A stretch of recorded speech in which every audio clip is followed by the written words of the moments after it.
ओम अरहम युग प्रधान आचार्य श्री तुलसी की प्रेरणा एवं युवाचार्य श्री महाप्रज्ञ के मार्ग निर्देशन से राजस्थान पुलिस अकादमी एवं तुलसी अध्यात्म निगम के संयुक्त तत्वावधान में आयोजित प्रेक्षा ध्यान शिविर का चौथा प्रवचन दिनांक 7 मई 1981। विषय संकल्प शक्ति का विकास। प्रवचनकार युवाचार्य श्री महाप्रज्ञ। स्थान रिक्रिएशन क्लब राजस्थान पुलिस अकादमी जयपुर। समय 3:40। पुंज गुरुदेव। ज्योति की साधना करने वाले साधक गण, दरवाजा खोलना है। आज एक छोटा बच्चा भी दरवाजा खोल सकता है, किंतु आदम युग के आदमी को कहा जाए कि दरवाजा खोलो, सामने आकर खड़ा हो जाएगा, समझ ही नहीं पाएगा कि क्या करना है। दरवाजा देखा ही नहीं, कल्पना ही नहीं कि मकान भी होता है, दरवाजा होता है, बंद भी किया जा सकता है, खोला भी जा सकता है। जिस व्यक्ति को जिसकी कल्पना नहीं होती, वह व्यक्ति वह काम नहीं कर सकता। आज से 200 वर्ष 400 वर्ष पहले के आदमी को कहा जाए कि घड़ी देखो, क्या देखेगा? कुछ भी पता नहीं चलेगा।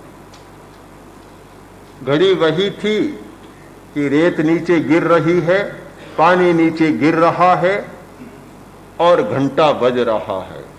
1 मिनट का हिसाब लगाना कठिन था। तो हमारी चेतना 2 प्रकार की होती है, एक पदार्थनिष्ठ चेतना और एक स्वनिष्ठ चेतना। चेतना का विकास पदार्थ के साथ साथ होता है, पदार्थ का विकास और चेतना का विकास। दूसरा, चेतना का विकास स्वगत होता है, अंतर्निष्ठ होता है। जितनी कम वस्तुएं थी, बाह्य जगत का हमारा ज्ञान भी कम था। जितना वस्तुओं का विकास हुआ, हमारा ज्ञान भी बढ़ गया। स्वगत चेतना का विकास, यह एक बिल्कुल आंतरिक प्रश्न है।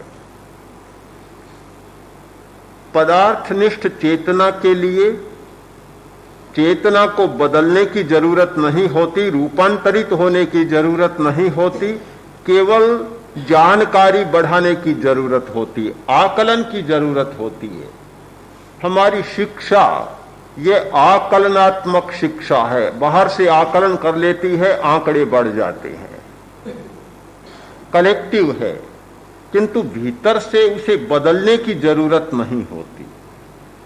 यही कारण है कि पदार्थनिष्ठ ज्ञान बहुत बढ़ जाने पर भी चेतना में जो रूपांतरण होना चाहिए, जो परिवर्तन होना चाहिए, वह नहीं होता। एक बड़ा वैज्ञानिक, एक बड़ा प्रोफेसर, एक बड़ा दार्शनिक, बड़ा तत्ववेत्ता अपनी आंतरिक चेतना में उतना ही कुरूप मिल सकता है जितना एक अनपढ़ आदमी मिल सकता है। चेतना की कुरूपता और सुंदरता दोनों है। भीतर में कौन व्यक्ति कुरूप नहीं है, कहना बड़ा कठिन है। हम लोग बहुत सुखी हैं इसलिए कि केवल इंद्रियों के सहारे अपना जीवन चला रहे हैं। हमें अतीन्द्रिय चेतना प्राप्त नहीं है, पारदर्शी चेतना प्राप्त नहीं है, ये बहुत अच्छा है हमारे लिए। अगर पारदर्शी चेतना प्राप्त हो जाए और उसमें अपनी कुरूपता की झांकी मिल जाए तो पता नहीं आदमी का क्या हो जाए, जीना भी कठिन हो जाता है। एक कहानी है कि गुरु के पास कोई एक डंडा था, डंडा। उस डंडे में यह विशेषता थी कि जिधर घुमाओ उधर उस व्यक्ति की सारी खामियां दिखने लग जाती। अच्छा साधन मिल गया, शिष्य को दे दिया डंडा।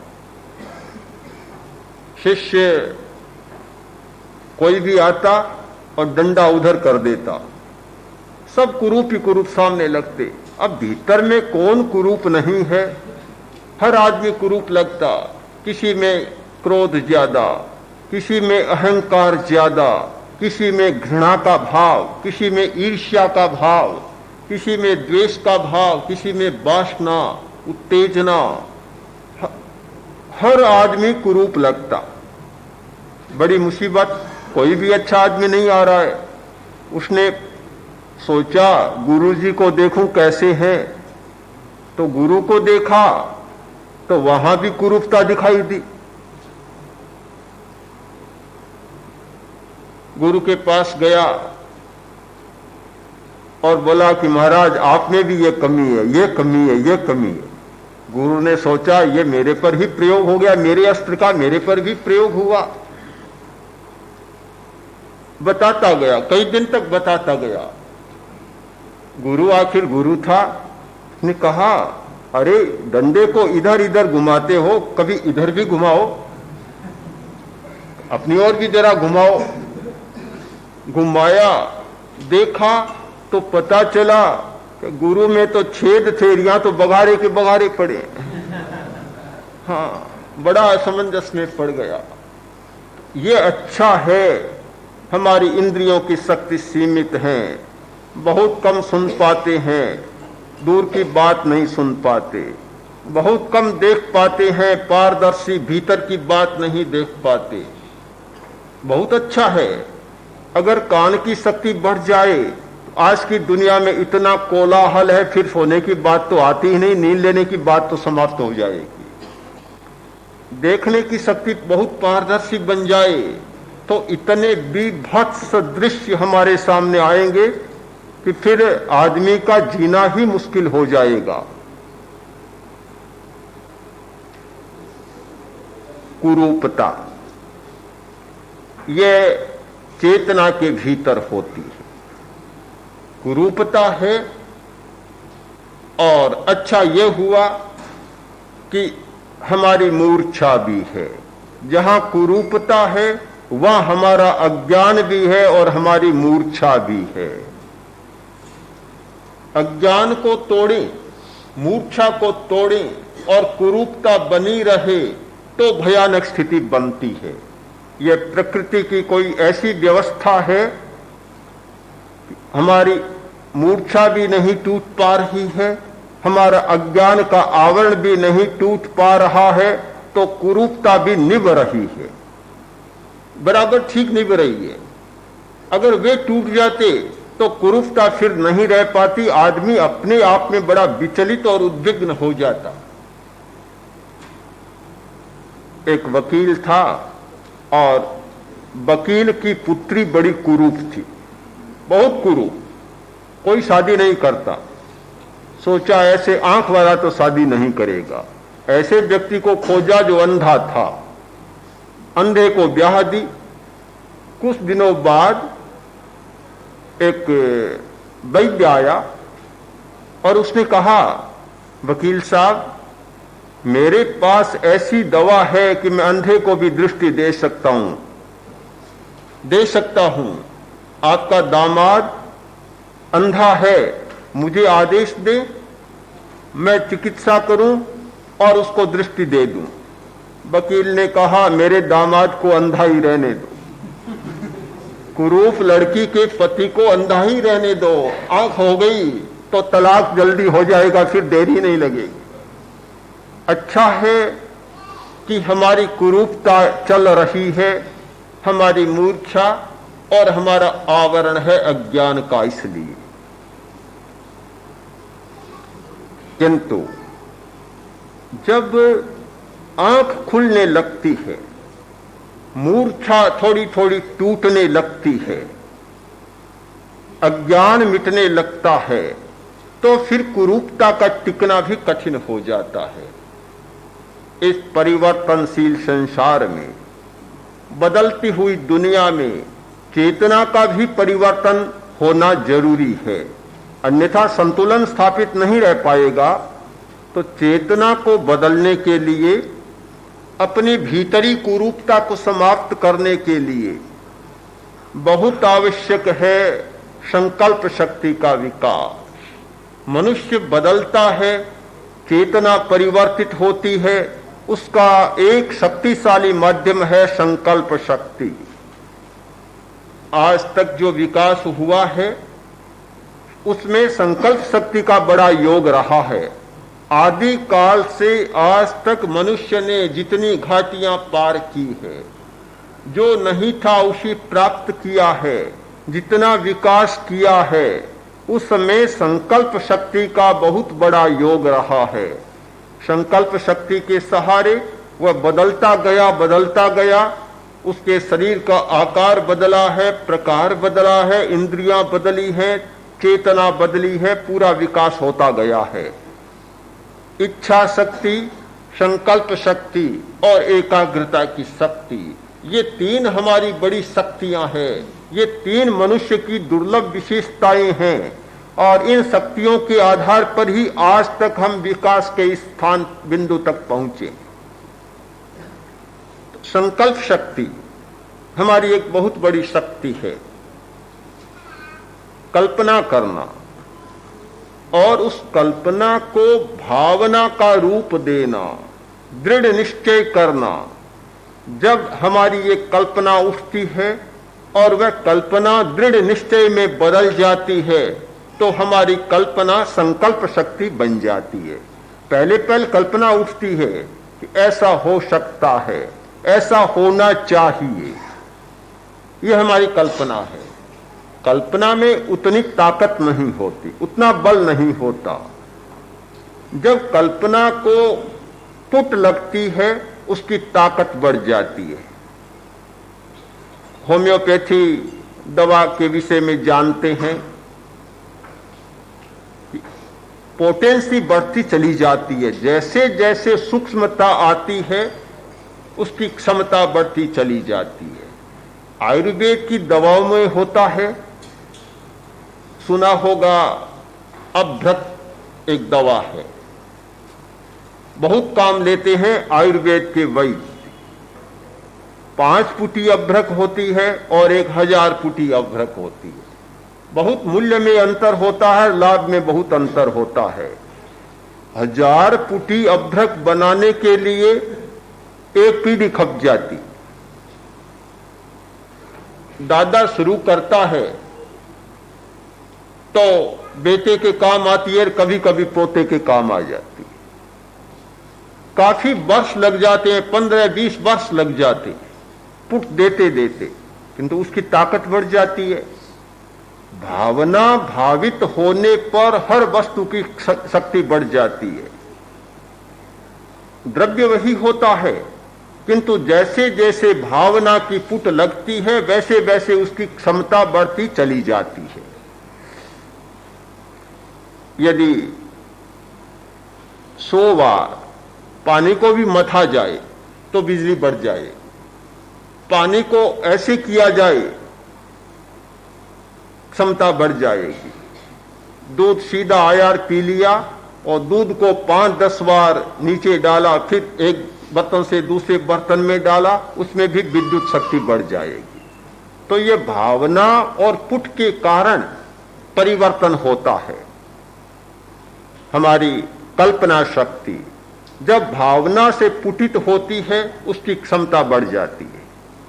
कल्पना फिर दृढ़ निश्चय और संकल्प बन जाता है, और संकल्प की शक्ति होती है तो फिर चेतना का परिवर्तन होना शुरू होता है।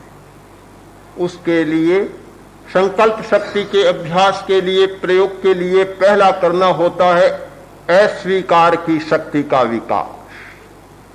जब तक हमारी अस्वीकार की शक्ति नहीं बढ़ती, संकल्प शक्ति का विकास नहीं हो सकता।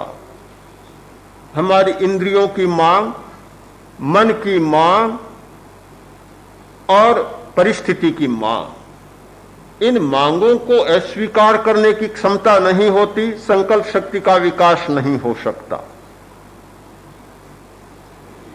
इंद्रिय की मांग होती है,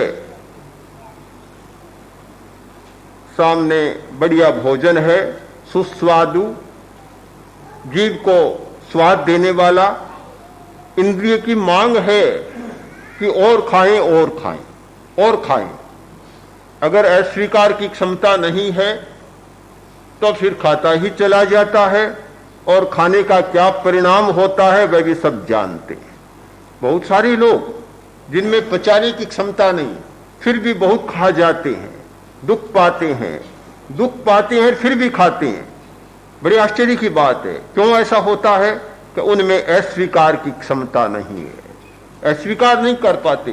सामने आता है तो फिर रहा नहीं जाता, न आए तब तो अस्वीकार स्वयं है, पर आ जाए फिर अस्वीकार कर दे, यह संभव नहीं। इंद्रियों की मांग, जीभ की मांग, आंख की मांग, कान की मांग, हर चीज की मांग है, उसको अस्वीकार नहीं कर पाते। दूसरी, मन की चपलता की मांग। मन में इतने विकल्प उठते हैं, इतने भाव तरंग उठते हैं, उन्हें हम अस्वीकार नहीं कर पाते।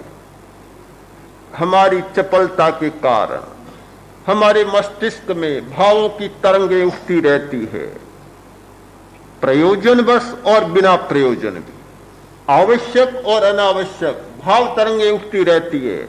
उन्हें अस्वीकार करने की क्षमता न हो तो जीवन बड़ा कठिनाई में पड़ जाता है। एक के बाद एक भाव तरंग उठती है। हम एक बात पर ध्यान दें, हम जीवन में वही काम नहीं करते जो हमारे लिए आवश्यक होता है।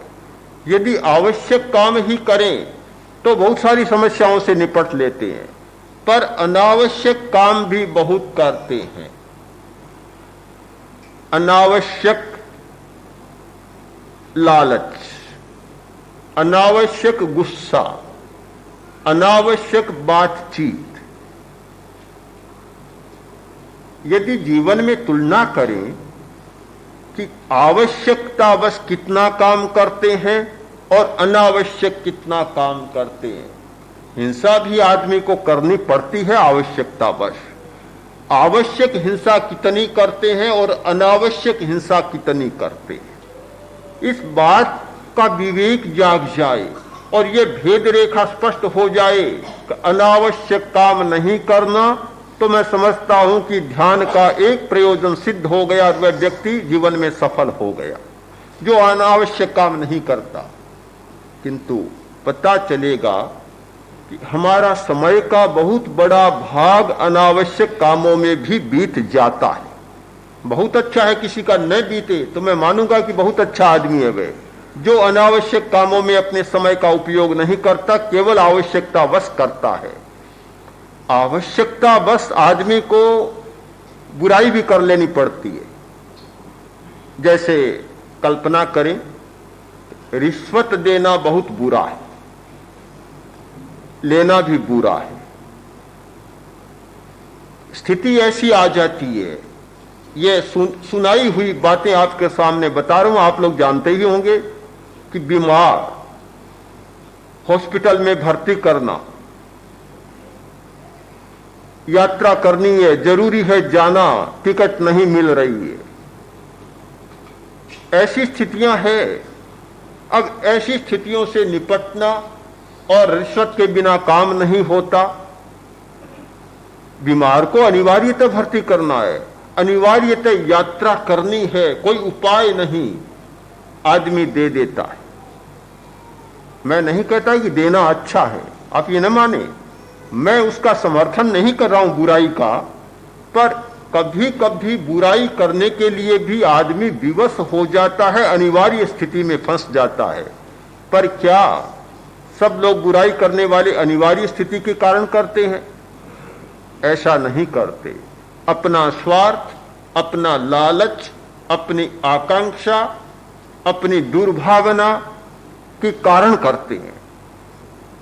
यदि इतना विवेक भी स्पष्ट हो जाए, कोई काम अनिवार्य स्थिति वश करना पड़ा, तो मैं मानता हूं कि लोग, समाज उसे क्षम्य भी कर सकता है कि भी ऐसी स्थिति आ गई, ऐसी स्थिति में बेचारा और क्या करता, और कोई उपाय नहीं था। किंतु अनिवार्यता के बिना, अपनी दुर्बलता के कारण, अपनी स्वार्थ भावना के कारण कितना काम करना पड़ता है, कितना काम लोग करते हैं। इसीलिए आवश्यक है अस्वीकार की शक्ति का विकास। दूसरी बात, व्रत की शक्ति का विकास। हमारी भारतीय सभ्यता और संस्कृति में व्रत का बहुत बड़ा महत्व था। हर धर्म ने व्रत की शक्ति का विकास किया था, कोई भी धर्म हो चाहे, व्रतों का बड़ा महत्व हुआ। सब ने व्रतों का विधान किया और सब लोग व्रतों को स्वीकार करते। यहां दीक्षा शब्द बहुत प्रचलित रहा। दीक्षा का मतलब ही था व्रत का स्वीकार। चाहे यज्ञोपवीत से लेकर विभिन्न संस्कारों में, चाहे संन्यास में, मुनित्व में, कहीं भी कोई जाए, व्रत का विधान उसके लिए होता था। आज वह व्रत का विधान भी हमारा छूट गया, व्रत की शक्ति भी कम हो गई। आपने अणुव्रत का नाम सुना होगा। अणुव्रत का आंदोलन चला। आचार्य श्री तुलसी ने अणुव्रत आंदोलन चलाया, इसीलिए कि हमारी व्रत की शक्ति का विकास हो। अणुव्रत आंदोलन असांप्रदायिक आंदोलन है, उसका किसी संप्रदाय से संबंध नहीं है। जैन हो, वैष्णव हो, सनातनी हो, मुसलमान हो, ईसाई हो, बौद्ध हो, किसी भी धर्म को मानने वाला हो, क्योंकि उसके साथ कोई उपासना की पद्धति नहीं जुड़ी है। जहां उपासना की पद्धति होती है वहां तो संप्रदाय का अपना अपना भेद हो जाता है, किंतु उपासना की पद्धति नहीं। केवल आदमी चरित्रवान कैसे रह सके और उसका सामाजिक चरित्र कैसे अच्छा बन सके, नैतिक जीवन जी सके, इसीलिए अणुव्रत आंदोलन का प्रवर्तन हुआ। उसके मूल व्रत होते हैं कि संकल्प पूर्वक हत्या नहीं करूंगा। हत्या हो जाती है, हिंसा हो जाती है, प्रमाद से हिंसा होती, आदमी चलता है, जीव मर जाता है। आक्रामक हिंसा का प्रतिकार करना होता है। किसी ने आक्रमण कर दिया, प्रतिकार करने की स्थिति आती है, हिंसा होती है। इस हिंसा को समाज रोक नहीं सकता। एक बार हम लोग दिल्ली में थे, हिंदुस्तान पाकिस्तान का युद्ध शुरू हुआ, चल रहा था। हिंदू महासभा भवन में हमारा चतुर्मास था।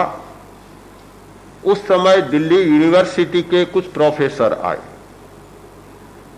उन्होंने कहा, आचार्य जी, अभी तो आपके हिसाब से बहुत बुरा हो रहा है, कितने लोग मर रहे हैं, कितनी हिंसा हो रही है, आप तो जैन हैं, अहिंसा में विश्वास करने वाले, कितना बुरा हो रहा है, कैसा लगता होगा?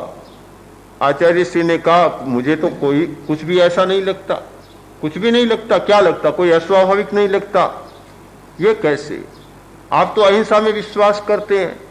तो आचार्य श्री ने कहा, ये मेरे हाथ में कपड़ा है, ये कपड़े के दो छोर, एक ये और एक ये।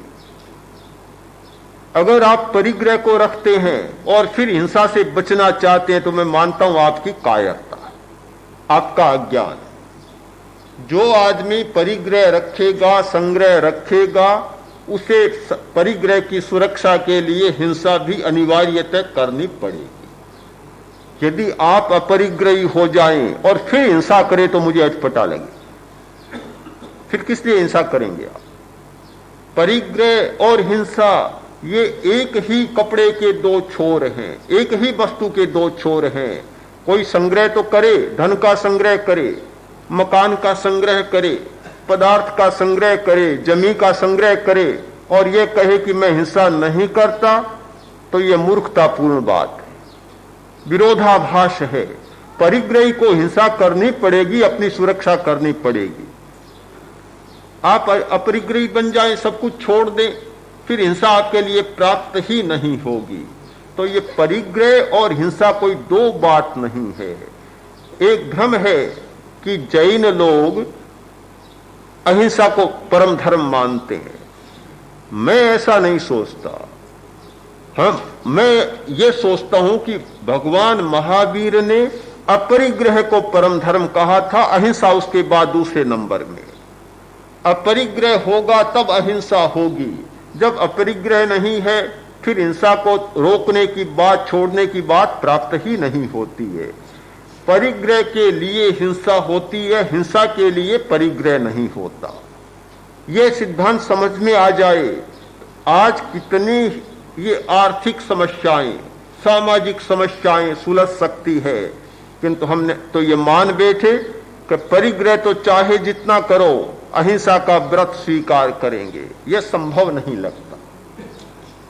तो अणुव्रत का पहला व्रत होता है कि संकल्प पूर्वक हिंसा नहीं करूंगा, यानी जानबूझकर बिना प्रयोजन, कोई उद्देश्य नहीं है और केवल एक मखौल में किसी को मार दिया, प्रमादवश मार दिया, ऐसे ही कुतूहलवश मार दिया, इस प्रकार की हिंसा नहीं करूंगा।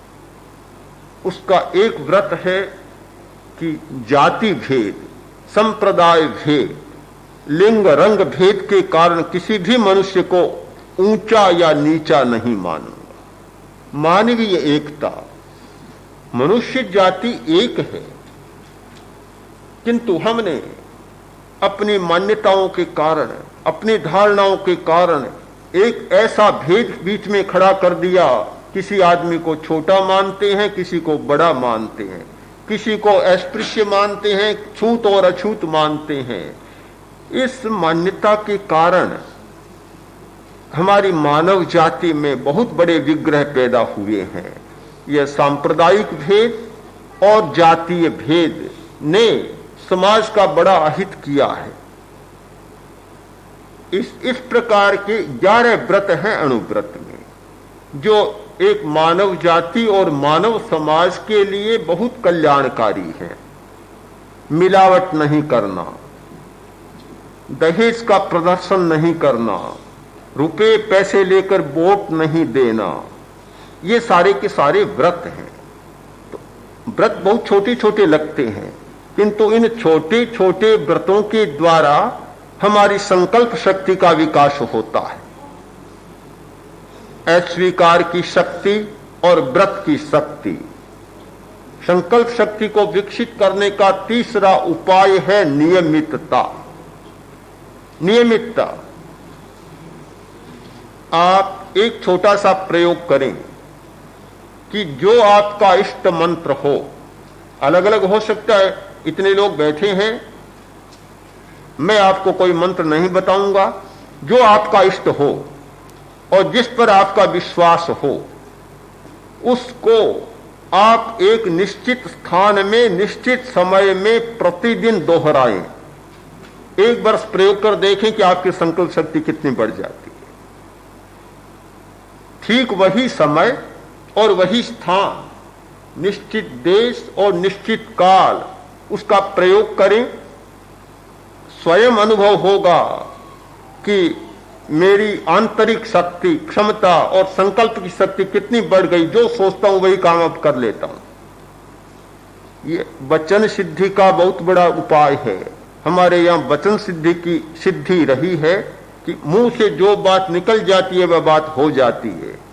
ये वचन सिद्धि का बहुत सुंदर उपाय है कि 3 वर्ष तक कोई आदमी एक निश्चित समय पर अपने इष्ट मंत्र का जप करे तो उसकी वचन शक्ति में परिवर्तन आ जाएगा।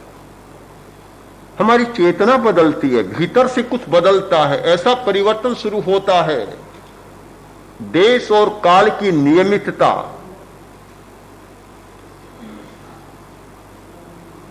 ठीक समय पर काम करना और उसी समय वही काम करना जिस समय जो करना है। एक सूत्र था कि भोजन के समय भोजन, पानी के समय पानी, नींद के समय नींद, जागने के समय जागना। यदि सारा नियमित चलता है तो एक चेतना भी रूपांतरित हो जाती है। भूख लगती है 10 बजे, आज 10 बजे खाया, कल 12 बजे खाया, परसों 2 बजे खाया। बेचारे ज्ञान तंतु क्या करेंगे? भीतर से तो स्राव होने लग जाता है। यह कंडीशन के साथ चलने वाली चेतना है। पावलोव ने बहुत प्रयोग किए कि ठीक समय पर घंटी बजती और कुत्ते के मुंह से लार का स्राव होने लग जाता। तो हमारी चेतना भी शर्त के साथ चलती है। हम जिस समय भोजन करते हैं उस समय ज्ञान तंतु अपना काम शुरू कर देते हैं। ठीक समय आता है, लीवर अपना काम शुरू कर देती है, पक्वाशय अपना काम, आमाशय सब अपनी तैयारी में लग जाते हैं। पूरी तैयारी होती है, किंतु तैयारी तो करने लगे। 10 बजे भोजन का समय था और आज किया 12 बजे, तो 2 घंटा तक बेचारे तैयारी करते करते थक कर फिर विश्राम करने लग जाते हैं। फिर आप भोजन करेंगे तो वे अपना काम नहीं करेंगे, आपका असहयोग कर देंगे। वे भी असहयोग करना जानते हैं, यह मत समझे कि आदमी असहयोग करना जानता है। वे भी ज्ञान तंतु और कर्म तंतु भी अपना असहयोग करना जानते हैं। निश्चित समय, नियमितता, हमारे ज्ञान तंतु नियम की भाषा को समझते हैं, हमारे कर्म तंतु नियम की भाषा को समझते हैं, देश काल इस सारी बात को समझते हैं। किंतु हम अपने जीवन में इतने अस्त व्यस्त, इतने अव्यवस्थित, इतना नियम का और समय का अतिक्रमण करने वाले हैं कि पता ही नहीं चलता। कुछ लोगों में अनिद्रा की बीमारी हो जाती है, नींद नहीं आती। एक कारण यह भी अनिद्रा का कि सोने का कोई निश्चित समय नहीं। नींद आने लगे और सो जाए तो नींद आ जाएगी, पर दबाव डालते हैं। नींद तो आ रही है, दबाव डालते चले जाते हैं। ऐसी स्थिति बनती है कि नींद भी अपना विरोध प्रकट करती है और नहीं आना शुरू कर देती है। नींद की बात को जाने दें। बहुत लोग कोष्ठबद्धता की बीमारी के शिकार होते हैं, कब्ज रहती है। कब्ज का सबसे बड़ा कारण भी यही है, अनियमितता। आवश्यकता है शौच जाने की, उसको भी रोकते हैं, देखते हैं कि 10 मिनट, अभी तो बीच में जाना उठकर ठीक नहीं लगेगा, अभी यह नहीं होगा। क्योंकि सभ्यता का भी एक आवरण होता है। आदमी सोचता है कि सभ्यता में खंडन में आ जाए, अभी बीच में कैसे जाए, रोकता है।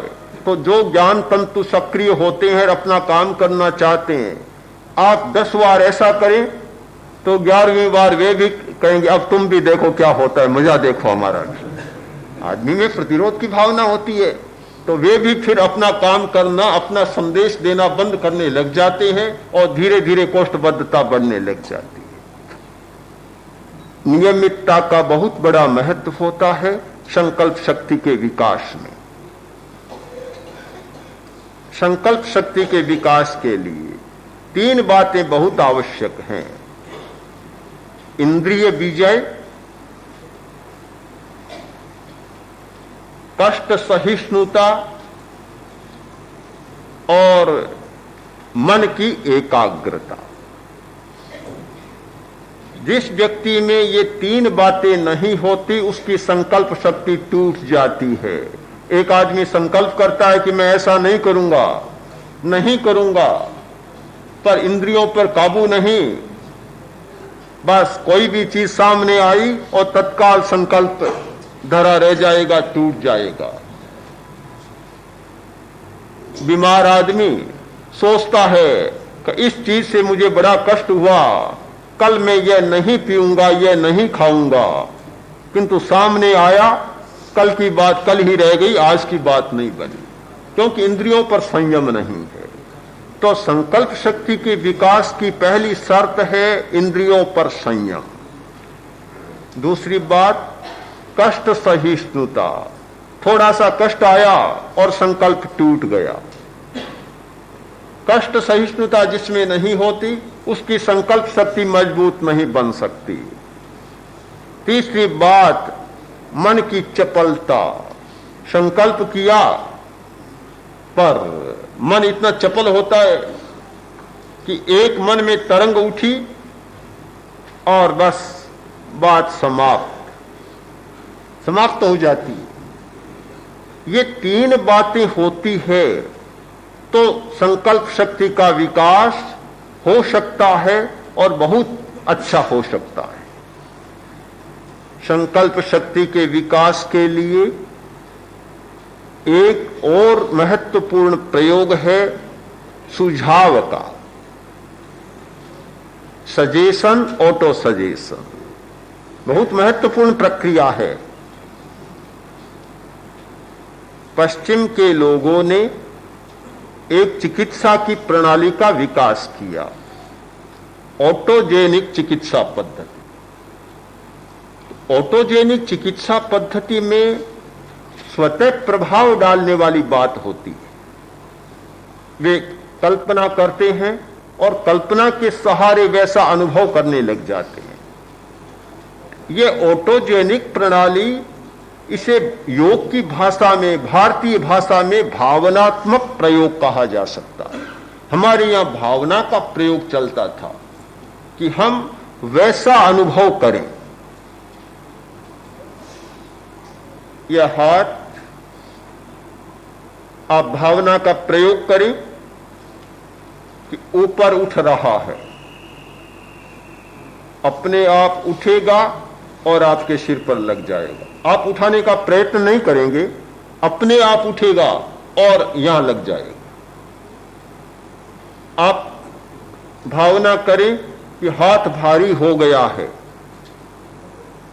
आपका हाथ बहुत भारी बन जाएगा। कल्पना करें कि हाथ हल्का हो गया है, हल्का हो जाएगा। आप भावना करें कि हाथ ठंडा हो रहा है, ठंडा हो जाएगा। भावना करें कि हाथ गर्म हो रहा है, हाथ गर्म हो जाएगा। भावना हमारी चेतना को और वातावरण को बदलती है। तो ये ठीक भावना का प्रयोग है ऑटोजेनिक चिकित्सा पद्धति। इस पद्धति के द्वारा रोगी अपने आप अपने को स्वस्थ करता है। दूसरे मार्गदर्शक की बहुत जरूरत नहीं होती, मात्र वह तो कहीं कहीं सुझाव देता है, रोगी स्वयं अपनी चिकित्सा कर लेता है। हम भावनात्मक प्रयोग को भूल गए। सुझाव का प्रयोग बहुत महत्वपूर्ण प्रयोग होता है।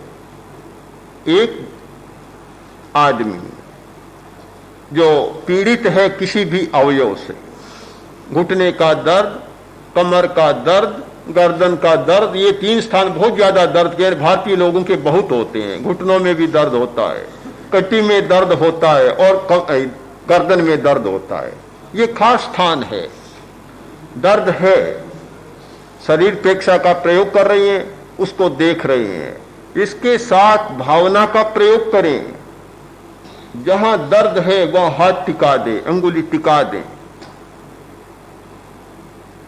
उसे देखना शुरू कर दें, ध्यान उस पर केंद्रित कर दें। अंगुली का निर्देश और ध्यान वहां केंद्रित है। दीर्घ श्वास लें और ध्यान वहीं टिका रहे। बीच बीच में सुझाव दें कि स्वस्थ हो रहा है। आप प्रयोग करके देखें कि क्या परिणाम आता है, कितना अद्भुत परिणाम आता है। भावना के द्वारा, सुझाव के द्वारा हमारी चेतना बदलना शुरू कर देती है। चेतना में परिवर्तन होना शुरू कर देते हैं। हम आदतों को बदल सकते हैं। जटिल से जटिल आदत को भावना के प्रयोग द्वारा बदला जा सकता है।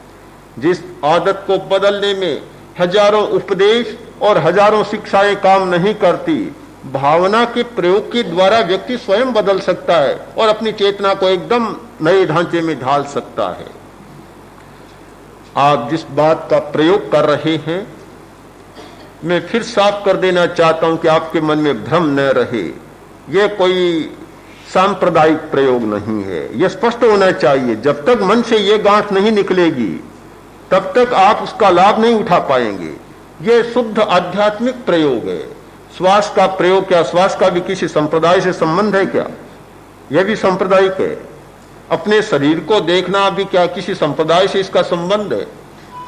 श्वास, शरीर, शरीर के प्रकंपन, शरीर की हलचलें, ये तो वैयक्तिक है, हर व्यक्ति की अपनी है, किसी का कोई संबंध नहीं जुड़ता इसके साथ।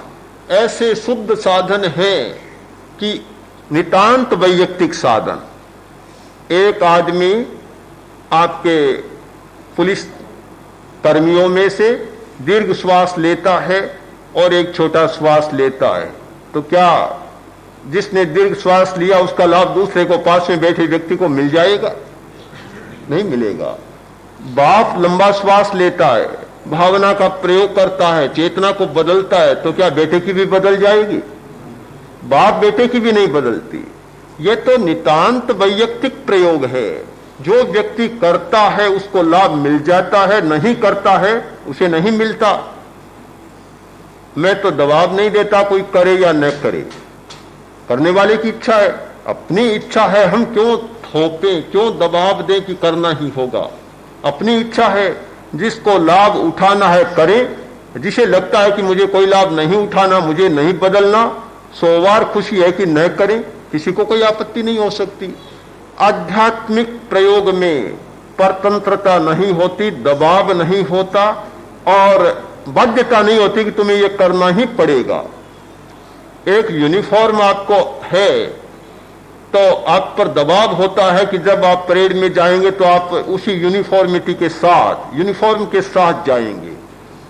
वहां तो व्यवस्था का प्रश्न है, किंतु जहां चेतना को भीतर से बदलने का प्रश्न है, वहां हजार बार दबाव डाल दे पर भीतर की चेतना नहीं बदल सकती। वह तब भी बदल सकती है जब आप चाहते हैं कि मुझे बदलना है, अन्यथा नहीं बदल सकती कभी भी। ये बिल्कुल शुद्ध आध्यात्मिक प्रयोग, असांप्रदायिक प्रयोग, नितांत वैयक्तिक प्रयोग और आपकी स्वतंत्र चेतना पर निर्भर प्रयोग हैं। आप चाहे तो भी बदल सकते हैं, न चाहे तो बिल्कुल नहीं हो सकता। यह भावना का प्रयोग और संकल्प शक्ति के विकास का प्रयोग हमारी चेतना के रूपांतरण के लिए बहुत महत्वपूर्ण प्रयोग है और इसके कुछ पहलुओं की थोड़ी सी चर्चा आज आपके सामने प्रस्तुत। बाधा डालने वाली बात, यह परिवर्तन रूपांतरण की बात नहीं, मैं रूपांतरण की बात कर रहा हूं कि रूपांतरण के लिए स्वतंत्र इच्छा का प्रयोग है।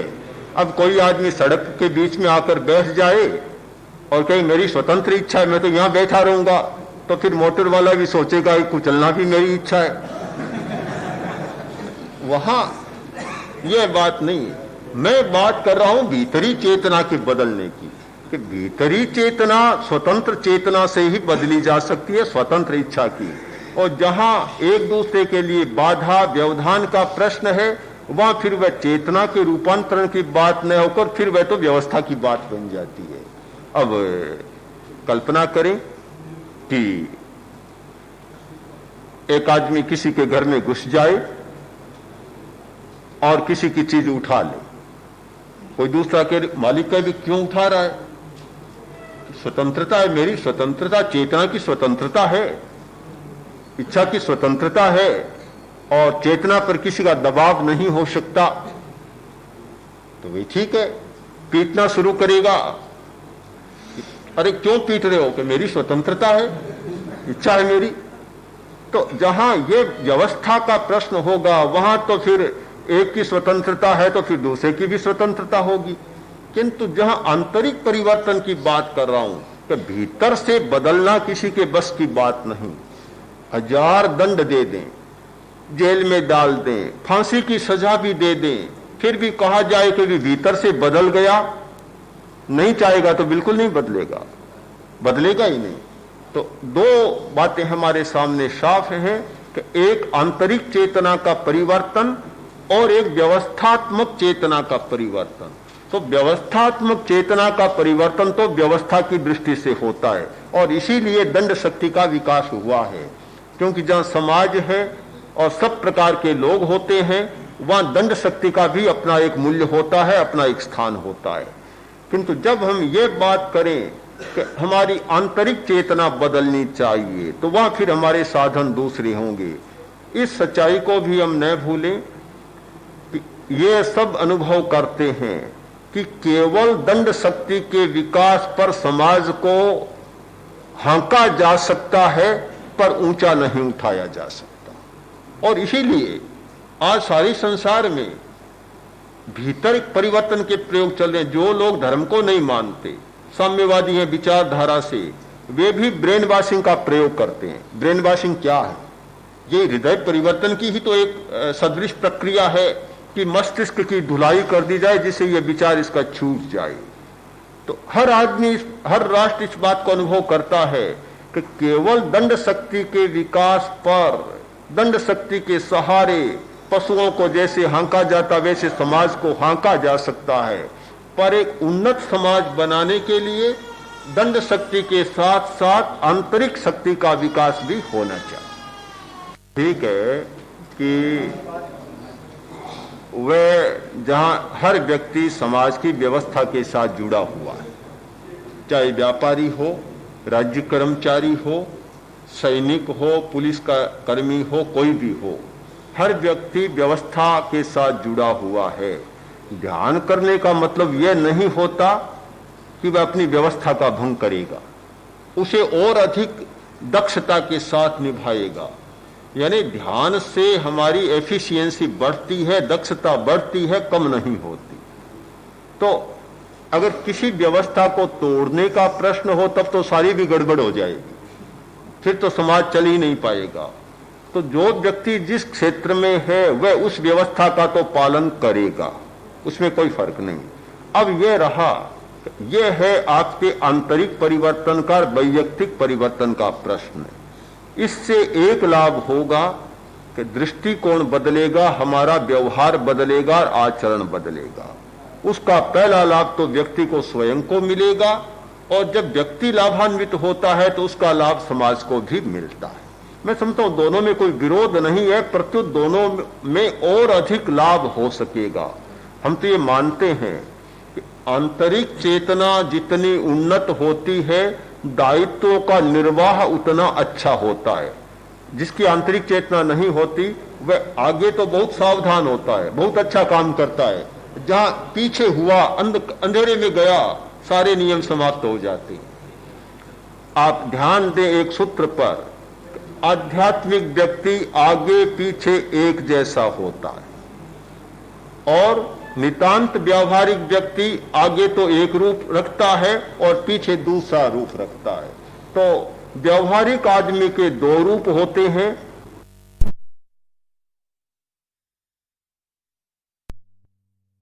ये प्रश्न सहज होता है। आप स्वयं जिसके प्रति आपकी यह धारणा है कि नहीं ये बहुत सीधा साधा आदमी है, आपका ठीक है, ये जो कह रहा है तो बिल्कुल सही बात कह रहा है, ये तो हम व्यवहार में इस सूत्र को काम में लेते हैं। तो जिस व्यक्ति में अंतर्दृष्टि जागेगी, अध्यात्म की चेतना जागेगी, उसका आगे पीछे में यह परिवर्तन नहीं होगा कि सब लोगों के सामने है तब तो एक प्रकार का आचरण करूं और कोई नहीं देख रहा है दूसरे प्रकार का। रामायण में एक कहानी आती है कि उपाध्याय ने अपने 3 शिष्यों को भेजा परीक्षा के लिए और तीनों को आटे के कबूतर बनाकर दे कि जाओ जहां कोई न देखे वहां मारकर आ जाओ। तीनों गए। एक राजकुमार था, एक दूसरा व्यक्ति उपाध्याय का पुत्र था और एक था महर्षि नारद। तीनों को दी, तीनों गए। राजकुमार ने थोड़ा इधर उधर देखा कि झाड़ी आ गई, जंगल आ गया, कौन देख रहा है, गर्दन तोड़ दी और सबसे पहले उपाध्याय के पास, गुरु के पास पहुंचा कि लो आपकी आज्ञा का मैंने क्रियान्वयन कर दिया। उपाध्याय का पुत्र था, सोचा कि यहां तो फिर भी कोई देख सकते हैं, कोई चिड़िया भी देख सकती है, आगे चलूं। एक गुफा में गया जहां कोई नहीं देख रहा था, गर्दन तोड़ी और पिता के चरणों में प्रस्तुत कर दिया। अब महर्षि नारद गए, काफी दूर गए, जंगल में चलते गए, देखा कि बिल्कुल एकांत, विजन, कोई भी देखने वाला नहीं। गहरी अंधकारमय गुफा में घुसे और सब कुछ देखकर सोचा कि गर्दन काटूं। इतने में मन में विकल्प आया, अरे कोई नहीं देख रहा पर परमात्मा तो सबको देख रहा है। अब कोई स्थान ही नहीं बचा दुनिया में कि एकांत हो, कोई स्थान नहीं है, कहां जाऊं। सीधा लेकर गुरु के पास आ गए।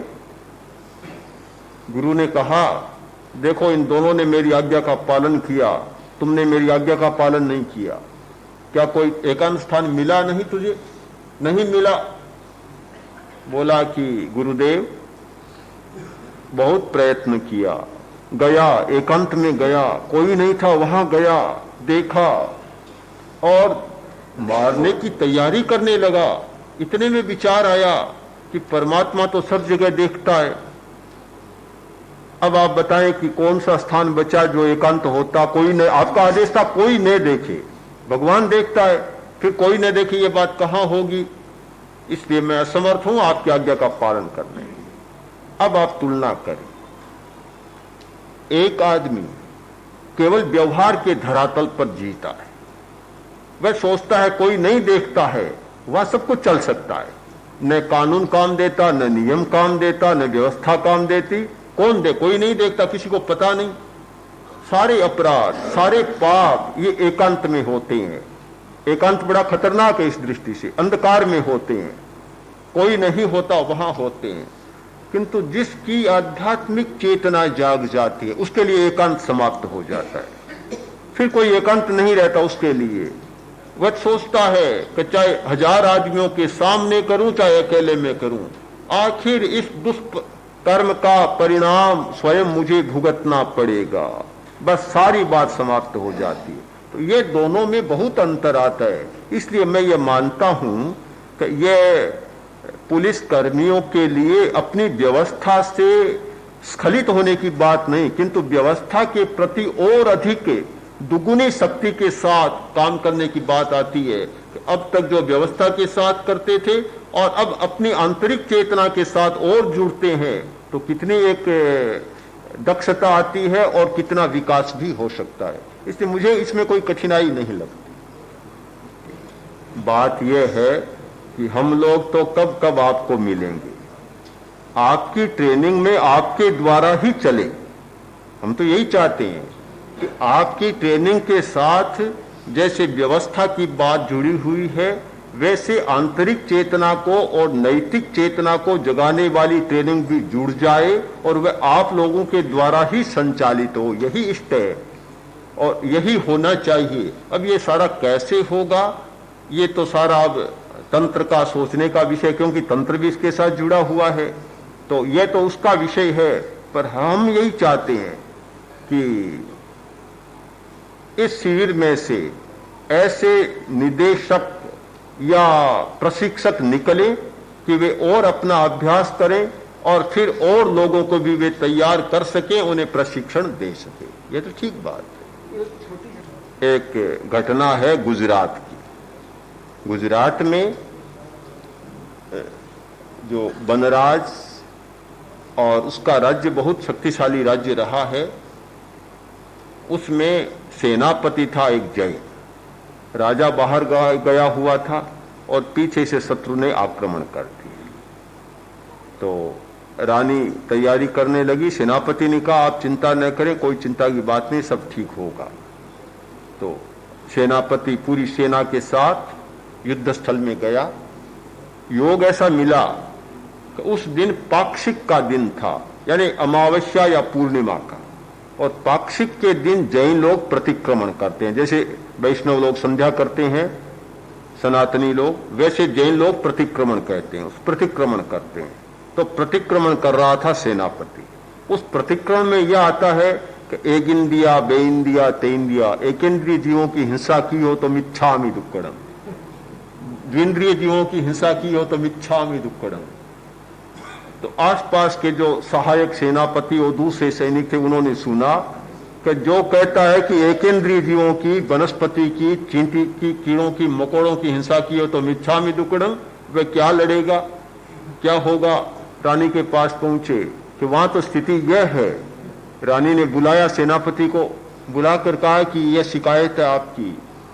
उसने कहा आप चिंता न करें, मैं एक जैन श्रावक हूं, जैन व्रतों को जानता हूं। हमारा धर्म यह है कि निरपराध एकेंद्रीय और चींटी कीड़ी मकोड़ों को भी हम नहीं मारते, और अपराधी होता, आक्रामक होता है, वह मनुष्य को भी मारने में हम संकोच नहीं करते, इसलिए आप चिंता न करें।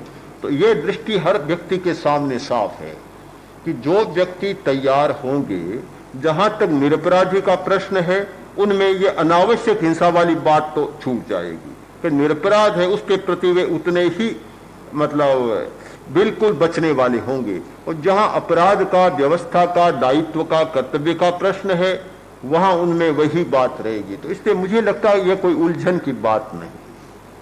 और किसी के प्रश्न हिंसा की जो सूक्ष्म परिभाषा तो है कि अपना राग द्वेषमय चित्त ही हिंसा है, यह तो सूक्ष्म परिभाषा। जब चित्त में राग द्वेष आता है तो वह हिंसा हो जाती है, किंतु व्यावहारिक परिभाषा इसकी यह है कि किसी दूसरे प्राणी को मारना हिंसा है। अब ये मैंने स्पष्ट कर दिया कि हिंसा प्रमादवश, अज्ञानवश हो जाती है, एक संकल्पवश होती है कि अपनी भावना का दूसरे पर अगर हम चाहे तो प्रभाव होता है। यानी दूसरे के प्रति बुरी भावना करते हैं तो उस पर भी प्रभाव उसका जा सकता है। अगर सामने वाला कमजोर हो तो, शक्तिशाली हो तो नहीं जाएगा, कमजोर हो तो जा भी सकता है। तो भावना तो एक शक्ति है, अब उसका प्रयोग स्वयं को बदलने के लिए करें या दूसरे को बदलने के लिए। दूसरे के लिए अच्छा भी भावना के द्वारा कर सकते हैं और बुरा भी कर सकते हैं। यह तो एक शक्ति है। अब यह उपयोग करने वाले पर निर्भर है कि शक्ति का उपयोग कैसे करें। किंतु आध्यात्मिक दृष्टि वाला व्यक्ति दूसरों के अनिष्ट की भावना नहीं करता, वह अपने इष्ट की या दूसरे के भले की ही भावना करेगा, पर प्रयोग जरूर होता है। अस्वीकार की मांग नहीं, जो इंद्रियों की मांग उठती है मन में, मन की मांग उठती है। अब चाहे सिपाही है, गरीब है, उसके मन में मांग उठी कि मैं कार खरीद लूं, अस्वीकार नहीं करेगा तो मन बेचैन उठेगा। अस्वीकार कर देता भी मेरी इतनी क्षमता नहीं, इसलिए यह जो मन में बात उठी है इसको यही समाप्त कर देनी चाहिए। जो मांगे उठती हैं उन मांगों को अस्वीकार करने की ताकत हमारी होनी चाहिए, जिससे कि हम कठिनाइयों से बच सकें। आप उसे फिर थोड़ा सा और ध्यान दें कि क्या होता है कि हम एक बात को एकांगी दृष्टि से पकड़ लेते हैं, हर बात को सर्वांगीण दृष्टि से पकड़ना चाहिए। मैंने ये नहीं कहा कि कल्पना नहीं करनी चाहिए, मैंने ये कहा कल्पना के बिना हमारा काम ही नहीं चल सकता, जीवन की यात्रा ही नहीं चल सकती। कल्पना तो आवश्यक होती है, पर अनावश्यक कल्पना न करें। हर समय कल्पना में बहते जाएं, परिणाम कुछ भी नहीं आता। जब जब आवश्यक हो कल्पना भी करनी है, चिंतन भी करना है, स्मृति भी करनी है। पर एक आदमी बैठे दिन भर स्मृति स्मृति करता चला जाए तो आप पूछिए मनोवैज्ञानिकों से ही पागल हो जाएगा। कल्पना ही कल्पना करता जाए तो भी पागल होता चला जाएगा। हर चीज की एक सीमा है, आवश्यकता बस।